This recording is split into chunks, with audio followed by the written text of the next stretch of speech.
कार्यक्रम के पुण्यार्जक हैं श्रीमती कुसुम जैन मातेश्वरी, नेहा नीलम, विकास जैन, प्रीति राजीव जैन, आदि सान्या, संकित देशना, सिद्ध वेदिका, मोदी परिवार, सुराई वाले, बाहुबली नगर, ललितपुर।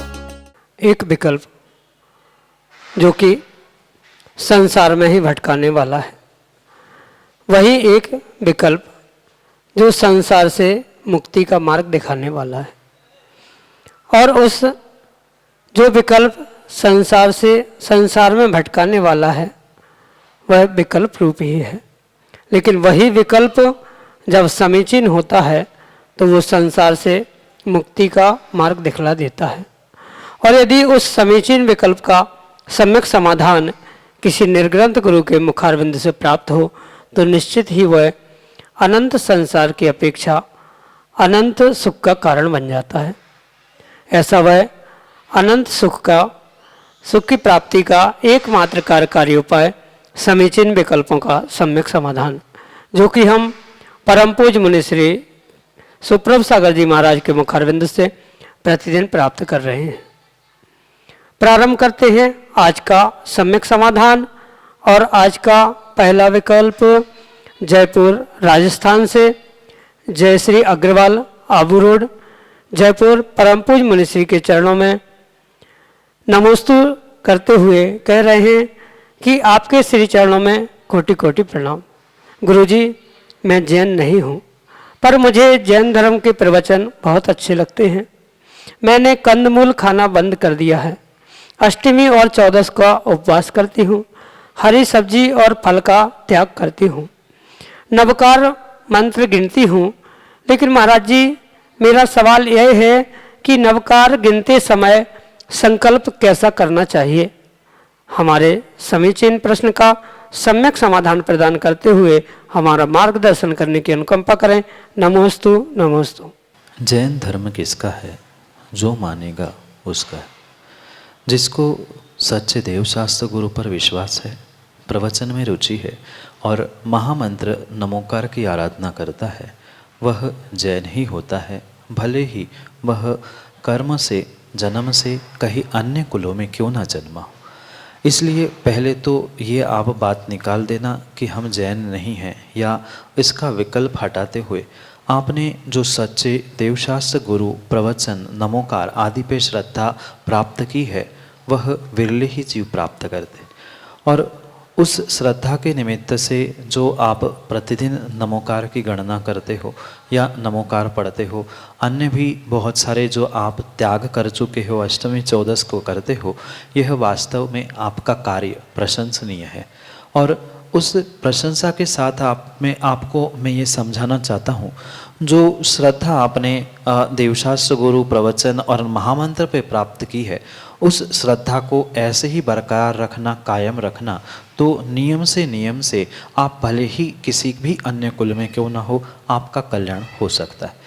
एक नमोकार मंत्र पर श्रद्धा रखने वाले तिर्यंच ने, एक चांडाल ने तो अपना कल्याण कर लिया, तो आप तो बहुत बहुत अच्छे कुल से हो। और नियम से उस नमोकार महामंत्र की आराधना, गणना, जाप आदि करने से आपको आपके इस पर्याय का कल्याण करने का सौभाग्य मिल सकता है। गणना करते समय उस महामंत्र नमोकार की, जैसे सामान्य रूप से कहा जाता है, माला आदि में भी जो 108 मोती होते हैं, 108 मणि होते हैं, वे आपने किए हैं उस 108 प्रकार के पापों से बचने के लिए। वह 108 प्रकार के मोती या मणियों की व्यवस्था उस जप माल में की जाती है। और अगर आप उस 108 को करके, यानी 108 बार नमोकार पढ़ के आपने उसे 1 माला, 2 माला, 5 माला, 10 माला ऐसी गणना प्रारंभ की है, तो उसका भी आपको फल मिलेगा। अगर आपको गणना नहीं करते बन रहा है, या किसी प्रकार से माला उपलब्ध नहीं है, या माला फेरने का समय नहीं है, जब समय मिले आप गणना करते हो या नमोकार पढ़ते हो, तो वो भी किंचित भी किसी प्रकार से व्यर्थ जाने वाला नहीं है। गणना करने से, वह जाप करने से या माला करने से उसका विशेष भिन्न प्रकार से फल मिलता है। पर अगर गणना नहीं कर रहे हैं, माला भी नहीं फेर रहे हैं, पर जब समय मिला तब महामंत्र के बारे में सोच रहे, चिंतन कर रहे हैं या उसको मन में दोहरा रहे हैं, उच्चारण कर रहे हैं, तो वो भी नियम से आपके पाप कर्मों की निर्जरा और पुण्य की प्राप्ति के लिए सहयोगी निमित्त बन सकता है। इसलिए बहुत ज़रूरी नहीं है कि आप उन मंत्रों की, जाप की या महामंत्र की गणना करने में समय व्यर्थ करें। गणना करो सो अच्छी बात है, अगर गणना नहीं भी हो पा रही है तो भी कोई बुरी बात नहीं है। जितना जब जैसे आपको समय मिले वैसा आप उसको प्राप्त कर सकते हो। पर यह भी परम सत्य है कि संकल्प करते हुए अगर आपने उस गणना को प्राप्त किया है, यानी बुद्धिपूर्वक मैं 1.25 लाख जाप करूँगा, मैं 10 माला दिन में फेरने वाला हूँ, मैं 2 ही माला दिन में फेरूँगा आदि संकल्प पूर्वक अगर आपने उन जाप अनुष्ठान को प्राप्त किया है तो उस गणना के निमित्त से आपको विशेष फल मिलेगा, क्योंकि आपने संकल्प पूर्वक गणना या संकल्प पूर्वक जाप माला आदि किए हैं। उस संकल्प करने के लिए आप किसी भी प्रकार से मन में जैसी आपकी अनुकूलता हो, जैसी आपकी परिस्थिति हो, उन सबको समझते हुए आप उसकी गणना को तय कर सकते हो। 108 बार नमोकार मंत्र पढ़ना मतलब 1 माला, फिर उसके बाद सम्यक दर्शनाय नमः, सम्यक ज्ञानाय नमः और सम्यक चारित्राय नमः, इस प्रकार से पढ़ते हुए वह 1 माला पूर्ण कहलाती है। फिर ऐसी आपकी जैसी शक्ति हो उस शक्ति के अनुसार आप संकल्प करें और वह गणना पूर्ण करें। वह संकल्प करके जाप करने का, गणना करने का विशेष फल आगम ग्रंथों में कहा है। और नहीं है तो आप सामान्य रूप से जैसा चल रहा है बिना गणना के, जब जहाँ जैसा समय मिला वैसे पढ़ते रहो, गणना करते रहो, लिखते रहो। वह नियम से वह पुण्य के प्राप्ति के लिए, पाप निर्जरा के लिए, आपके कल्याण के लिए कार्यकारी उपाय हो सकता है। यही आपके लिए सम्यक समाधान। रजनी देवेंद्र जैन, बरूड़, अमरावती, महाराष्ट्र से परम पूज्य मनुष्य के चरणों में बारंबार नमोस्तु निवेदित करते हुए अपना समीचीन विकल्प रख रहे हैं कि महाराज जी, हमारे यहाँ जिनालय में मेरी सासू माँ ने सिद्ध भगवान की प्रतिमा दान दी थी, जो कि चोरी हो गई। बाद में मैंने जिनालय में सिद्ध भगवान की प्रतिमा कुछ दिन बाद वहाँ पर स्थापित की और वह पुजारी के द्वारा खंडित हो गई। तो क्या हम इसे हमारे अशुभ कर्मों का उदय समझें? हमारे समीचीन विकल्प का सम्यक समाधान करने की अनुकंपा करें। नमोस्तु महाराज जी, नमोस्तु। माँ, प्रतिमा का खंडित होना, प्रतिमा का चोरी चला जाना, ये परिपूर्ण रूप से एक पाप का ही तीव्र उदय स्वीकार करना होगा। पुण्य के उदय में ही जीव उस प्रतिमा को विराजमान करने का, रखने आदि का भाव संजोता है या रख पाता है। कई दिनों का पुण्य जब एकत्रित होता है तब जाके जीव भगवान की प्रतिमा, चाहे अरहंत रूप हो, सिद्ध रूप हो, उसको विराजमान कर सकता है। पर जब वह विराजमान करने के बाद भी कुछ ऐसी घटनाएं घट रही है, चोरी चले जाना, खंडित हो जाना, ये परिपूर्ण रूप से कहीं न कहीं तीव्रतम पाप कर्म का उदय है, जिस कारण से यह कार्य घटित हो रहा है। इसलिए पहले बात तो आपको उस कार्य के लिए, यानी जो प्रतिमा चोरी चली गई या आपकी विराजमान की गई प्रतिमा खंडित हुई है, उन दोनों के निमित्त से आपको सबसे पहले किसी आचार्य भगवंत के चरणों में पहुंचकर उस कार्य की, पाप की शांति आदि के लिए प्रायश्चित ग्रहण करने की आवश्यकता है, जिससे जो ये सतत दोष हो रहा है या पाप का तीव्र उदय चल रहा है उसमें थोड़ी सी शांति या उसमें थोड़ी सी उपशम होने की संभावना हो सकती। इसलिए ये खंडित होना या चोरी चले जाना ये तो दोष है ही, पाप का उदय है ही। पर उस पाप से, दोष से बचने के लिए आप नियम से किसी निर्ग्रंथ गुरु आचार्य भगवंत के चरणों में पहुंचकर इन घटनाक्रम को कहते हुए बालकवत उस प्रायश्चित को ग्रहण करने का पुरुषार्थ करें, प्रयास करें। अगर आपने अपनी इस दोषों का, गलतियों की आलोचना गुरु के सामने की है तो हो सकता है इस दोष से आने वाले समय में आप नियम से बच सकते हो, क्योंकि भगवान की प्रतिमा का खंडित हो जाना, चोरी चला जाना, ये सातिशय पाप का उदय है, विराजमान करना जितना सातिशय पुण्य का उदय है, उतना ही चोरी चले जाना, खंडित आदि होना, ये सातिशय पाप का उदय है। उसके लिए आप किसी निर्ग्रंथ गुरु आचार्य भगवान के पास पहुंचकर वह योग्य मार्गदर्शन के साथ साथ प्रायश्चित ग्रहण करें तो आप उस दोषों से बच सकते हो। यही आपके लिए सम्यक समझ। पुष्पा सुभाष काला, सेलू परभणी महाराष्ट्र से अगले समीचीन विकल्प के लिए ऑडियो मैसेज के रूप में हमारे सामने। पुष्पा सुभाष काला, सेलू परभणी से। गुरुदेव नमोस्तु नमोस्तु नमोस्तु। नमन करते हुए यह कह रही हूँ, गुरुदेव की महिमा कहाँ तक कहे श्रावकों। गुरुदेव किसी भक्त को भगवान बना देते हैं, भगवान बना देते हैं। गुरुदेव वर्तमान में बुद्धि का विकास तो हो रहा है, पर चारित्र का ह्रास हो रहा है। गुरु बहुत बन रहे हैं, गुरु पद को वे अपने भीतर समाहित करते हैं, इसलिए मेरा चारित्र का ज्ञान कैसे हो, समाधान कीजिए। माँ, वर्तमान के परिप्रेक्ष्य में ये बिल्कुल सत्य बात है कि ज्ञान की वृद्धि की बहुत सारी वृद्धि हो रही है, बढ़ोतरी हो रही है, पर जितनी ज्ञान की और बुद्धि की बढ़ोतरी हो रही है उतनी उस अपेक्षा से चारित्रवान की वृद्धि नहीं हो रही है। उसकी जगह पर वृद्धि की जगह पर ह्रास होना यानी उसमें गिरावट होते हुए देखी जा रही। उसका मुख्य यही उद्देश्य है, जितना बुद्धि का विकास हुआ है, ज्ञान की प्राप्ति हुई है, जीव ने कभी उस बुद्धि और ज्ञान को हृदय तक, आत्मा तक ले जाने का पुरुषार्थ नहीं किया। ज्ञान होना भिन्न विषय है, बुद्धि होना भिन्न विषय है।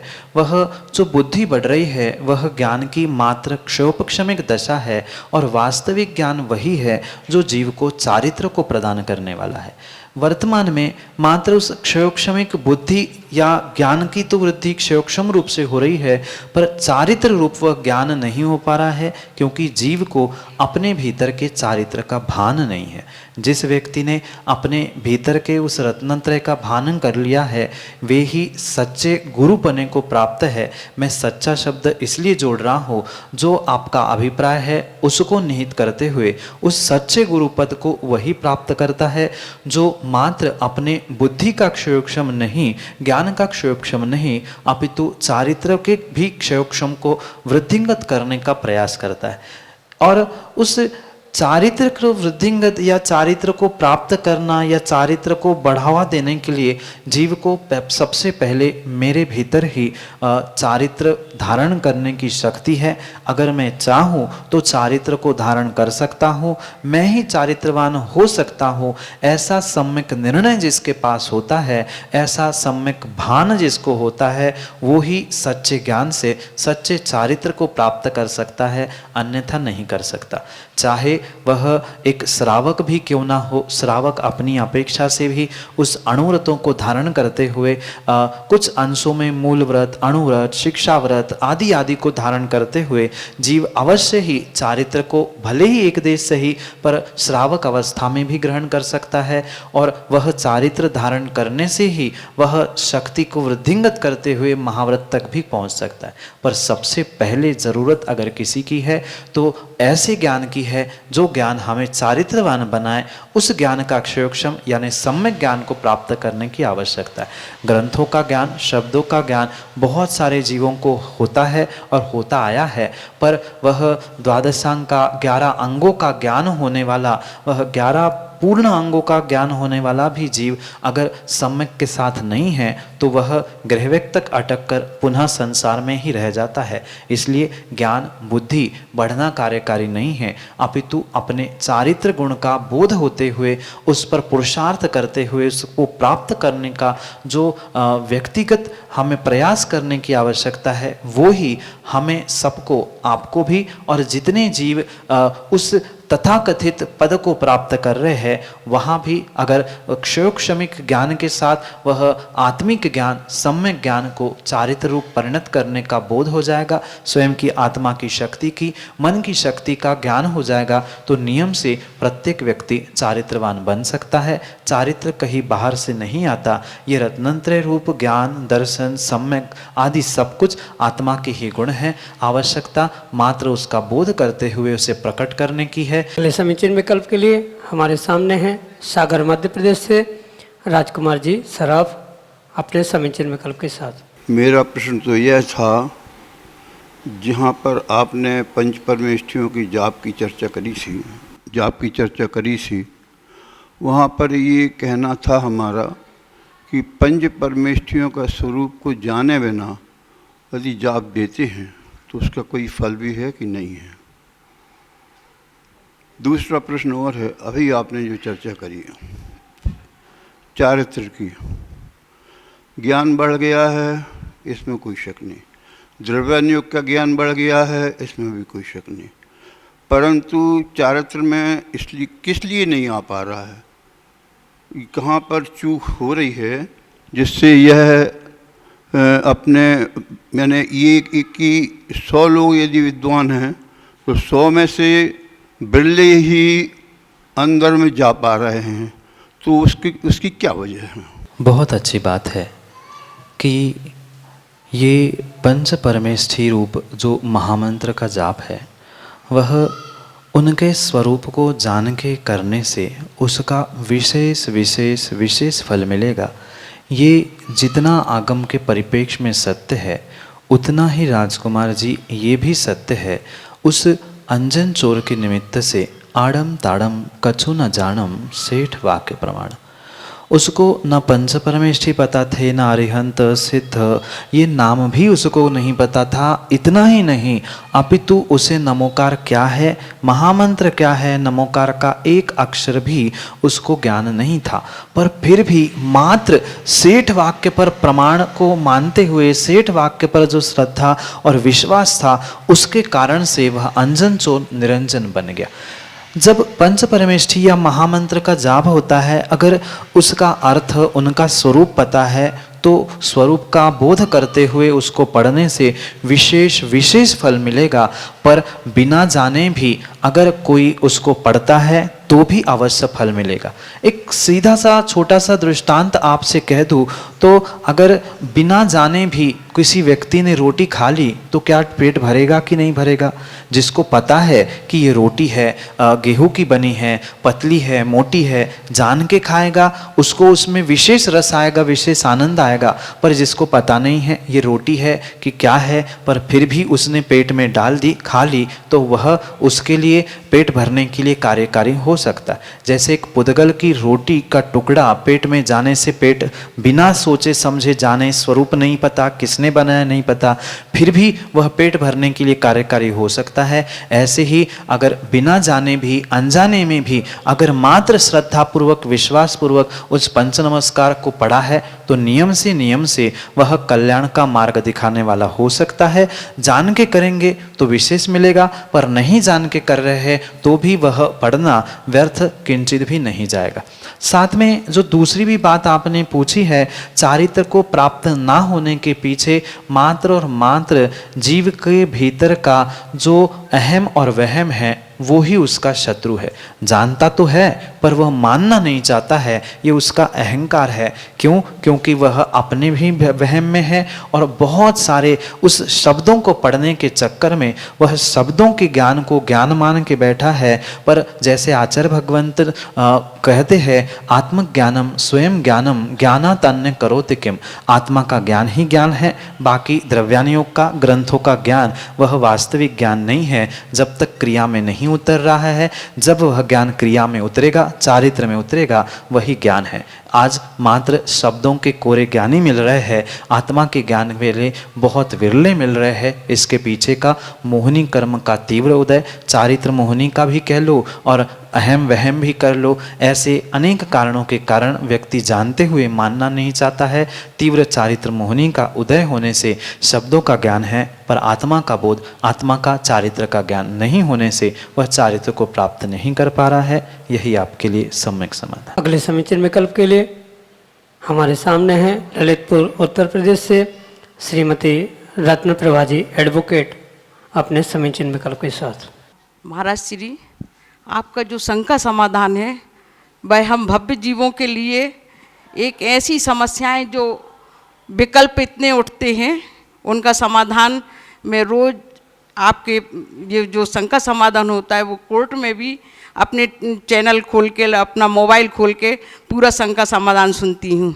एक एक प्रश्न का उत्तर आपका सम्यक रूप से रहता है, उसमें किसी प्रकार की कोई ऐसी संशय वाली बात नहीं रहती।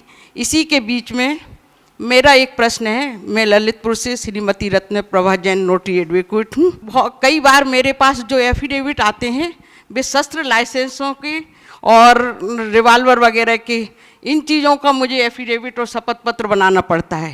पर कभी कभी मन में इतना विचार आता है कि मैं जो ये एफिडेविट या शपथ पत्र बना रही हूँ, कहीं मेरा इसमें कोई निमित्त तो नहीं बनेगा, क्या मुझे पाप तो नहीं लगेगा? क्योंकि क्या पता किसी उद्देश्य से ये रिवाल्वरें हिंसक के काम में भी आ सकती हैं या कभी सुरक्षा के काम में भी आती हैं। पर लेकिन अब जब नोटरी एडवोकेट हूँ तो मुझे इस काम का पूरा करना पड़ता है। कभी कभी मैं ज़्यादा विशेष ऐसा दिखता है कि ये ऐसा प्राणी है जिसका मुझे लाइसेंस पे अपना शपथ, अपनी नोटरी नहीं करना चाहिए, मैं उनको वापस कर देती हूँ। फिर कोई ऐसा पुलिस वाला आता है, क्यों मैडम आप क्या करती हैं ये? भाई आपका तो ये काम है, आपको तो मेरे शपथ पत्र पे आपकी मोहर लगनी ही चाहिए, मैं तो देश की रक्षा के लिए जा रहा हूँ। पर कभी विकल्प आता है कि ये शस्त्र लाइसेंस, हिंसक तो शस्त्र कहलाते हैं, इनमें मेरा कितना मुझे पाप लगेगा? आप या पुण्य तो लगना ही वाला नहीं है। क्यों? वकील की तो हमेशा ही कहा गया है कि वकील तो हमेशा नरकगामी ही जीव होता है, क्योंकि वो हमेशा, पर लेकिन ऐसा नहीं है। कुछ केस ऐसे आते हैं कि जिसमें मैं सत्य का निर्धारण भी करती हूँ, या कुछ अपने जैसे मीडिएशन के द्वारा दोनों पक्षों को इनको संभालने का, उनको समझाने का, धार्मिक दृष्टि से समझाने का प्रयास भी करती हूँ। पर कहा गया है कि वकील का पेशा बहुत निम्न कोटि में ही आता है। पर आज की समस्या का इस समाधान आप अवश्य करें। नमोस्तु महाराज जी, नमस्ते। माँ, आप स्वयं ज्ञानी हैं और आप इस बात को बहुत बहुत अच्छी तरीके से जानते हो कि आगम में आचार्य भगवंत ने 3 प्रकार की बातें की है, कृत, कारित और अनुमोदन। चाहे हम स्वयं हिंसा नहीं करें, दूसरों से कराए या दूसरों से नहीं भी कराए, किसी अन्य हिंसा करने वाले की अगर हमने अनुमोदना भी की है तो हमें उतना ही पाप लगता है जितना कि साक्षात किसी ने हिंसा की। इसलिए भले ही वह उस पिस्तौल, राइफल आदि का व्यक्ति कैसा ही प्रयोग कर रहा हो, पर वह हिंसक वस्तु होने के कारण से नियम से आपको उसकी अनुमोदना का दोष अवश्य ही लगेगा। क्योंकि आचार्य भगवंत कहते हैं श्रावक के लिए इन अनर्थ दंडों से बचना चाहिए, क्योंकि अनर्थ दंड विरति व्रत आचार्य भगवंत समझाते। जहाँ मिथ्योपदेश, पापादान, यानी ये जो पाप की वस्तु है इसका आदान प्रदान करना, किसी को देना, देने वालों की अनुमोदना करना, प्रयोग करने वालों की अनुमोदना करना, ये परिपूर्ण रूप से श्रावक की अपेक्षा से अनर्थ दंड के कोटि में आता है। ठीक है, भले ही आपने अपनी पैसे की बात कह दी है, पर जब हमें पता है ही कि हमारा पैसा ऐसा है, आपके 1-2 बार अच्छा करने से माँ आपके 10 बार किए गए उस लाइसन का कभी भी बदला नहीं हो सकता। क्योंकि जब आचार्य भगवंत कहते ही है, स्पष्ट ही कहा है, 3 जीवों के निमित्त से उन्हें जब नरकगामी कहा ही है। जो डॉक्टर, वकील और पंडित होते हैं, जो आगम के और न्याय के विरुद्ध कार्य करते हैं, नियम से उन्हें नरक जाना ही पड़ता है। भले ही आप न्याय से कार्य कर रहे हो, पर ये बोध तो आपको होना ही चाहिए, श्रावक के लिए ये अनर्थ दंड है, अनावश्यक रूप से किया जाने वाला है। और मैं तो आपसे ये कहना चाहता हूँ, अब तो सब कुछ हो गया, सब कुछ लाइन पे हो गया, अब आप भी लाइन पे आकर इन पाप कार्यों की अनुमोदना करना छोड़ दोगे तो नियम से आपका भी जीवन बचा हुआ धन्य होने की संभावना है। अगर अभी नहीं समझे तो कभी नहीं समझे, इसलिए भीतर निर्णय कर लो, जो हुआ सो बीत गया, अब हमें आगे क्या करना है उसका निर्णय करो। बीते हुए कार्यों के लिए अब निर्ग्रंथ गुरु आचार्य भगवान के पास पहुंचकर प्रायश्चित ग्रहण करो, तभी इससे छुटकारा होना संभव है और तभी नरकगामी से स्वर्गगामी होने की संभावना है। इसलिए कृतकारित अनुमोदना को जो आज तक पाप दान रूप आपने किया उसको छोड़ते हुए ये निर्णय करो, भले ही कोई कैसा ही प्रयोग करे पर वह हिंसक वस्तु है, उसकी अनुमोदना आपकी नोटरी ने की है तो कहीं ना कहीं आपको उसकी अनुमोदना का दोष लगा है और हिंसा का ही दोष लगा है। उस हिंसा से बचने के लिए पुराने दोषों का प्रायश्चित और आगामी के लिए प्रत्याख्यान करते हुए आप आगे बढ़ोगे तो नियम से कल्याण होगा, क्योंकि ज्ञान तो है पर वही चारित्र में उतर जाए तो वह आपके लिए कार्यकारी होगा, वैसा ही आपके साथ हो। जय जन बंधु, हम सब लाभ ले रहे थे बहुचर्चित कार्यक्रम समीचीन विकल्पों का सम्यक समाधान का। आप लोगों से एक सूचना, एक रिक्वेस्ट, जल्द ही पर्युषण पर्व शुरू होने वाला है और पर्युषण पर्व में मोरारजी सागर से समय सारोपासक संस्कार शिविर का आयोजन किया जाएगा। आप अगर इस कार्यक्रम से जुड़ना चाहते हो तो हमारा जो व्हाट्सएप के नंबर है उस पर आप कॉल या मैसेज कर सकते हैं, या आप इनके जो नंबर है 98272751 इस नंबर पे आप संपर्क कर सकते हैं। पूर्ण यहाँ पे आगंतुक की शिविरार्थियों की प्रासूक भोजन एवं आवास की निःशुल्क व्यवस्था रहेगी।